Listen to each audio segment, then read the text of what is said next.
Assalamualaikum warahmatullahi wabarakatuh. Selamat pagi, semoga sehat selalu dan tetap semangat belajar. Pada video kali ini kembali lagi ke pelajaran dasar kimia industri. Di dalam industri kimia, untuk menghasilkan suatu produk itu melewati berbagai macam proses dan peralatan yang kita bahas pada unit proses dan unit operasi. Unit proses ini yang terkait dengan perubahan kimia, seperti reaksi kimia nitrasi, oksidasi, klorinasi, sulfonasi, polimerisasi, dan lain-lain.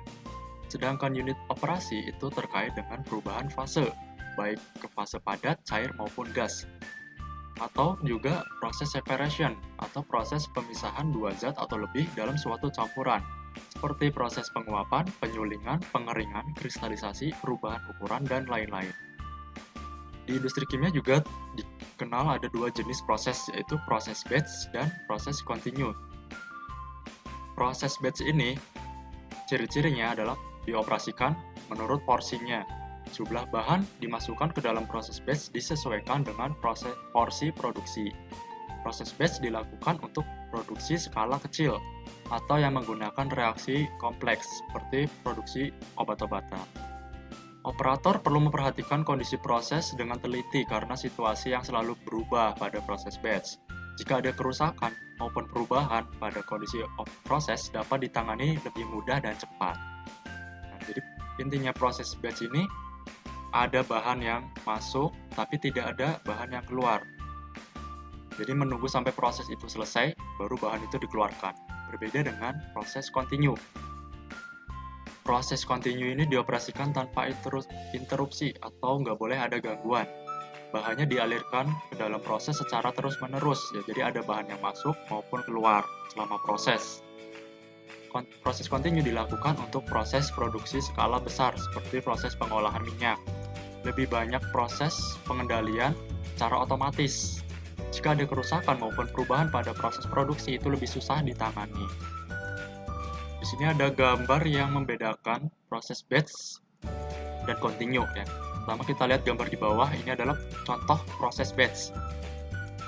Ada bahan masuk dari atas, ada dua bahan ya, dua zat dari atas tangki. Kemudian diproses, diolah. Ini ada 4 tangki. Sama ya, ada dua bahan atau zat, kemudian diolah. Tapi tidak ada bahan yang keluar. Jadi nunggu proses itu selesai baru hasilnya dikeluarkan. Beda dengan proses continue yang gambar atas. Ada dua bahan masuk di tangki pertama, kemudian diproses. Kemudian hasilnya itu langsung keluar menuju ke tangki kedua. Ya, selama proses berlangsung, di proses continue itu ada bahan yang masuk dan ada bahan yang keluar.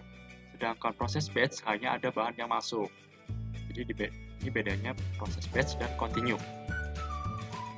Nah, unit operasi ini dalam proses industri, tiap kegiatan dapat dipisah ke dalam langkah atau operasi dengan fungsi spek masing-masing. Operasi atau langkah yang terpisah dalam proses industri disebut unit operasi. Unit operasi ini bisa kita gambarkan langkah-langkahnya dalam block flow diagram atau diagram alir balok. Diagram alir balok berarti ciri-cirinya dia proses atau peralatannya digambarkan dengan balok atau kotak seperti ini. Sedangkan diagram alir yang lebih lanjut di industri itu sebenarnya lebih banyak menggunakan proses flow diagram atau PFD, yang mana balok itu sudah digantikan mirip dengan alat sesungguhnya ya. Jadi bukan balok lagi tapi simbolnya menggunakan alat atau proses seperti realitanya. Proses industri biasanya terbagi dalam langkah atau operasi yang bertahap sebelum mencapai produk akhir. Kemudian unit operasi itu dibagi 3, yaitu ada operasi mekanik, operasi fisika, dan operasi kimia yang akan kita bahas pada minggu depan. Terima kasih atas perhatiannya. Assalamualaikum warahmatullahi wabarakatuh.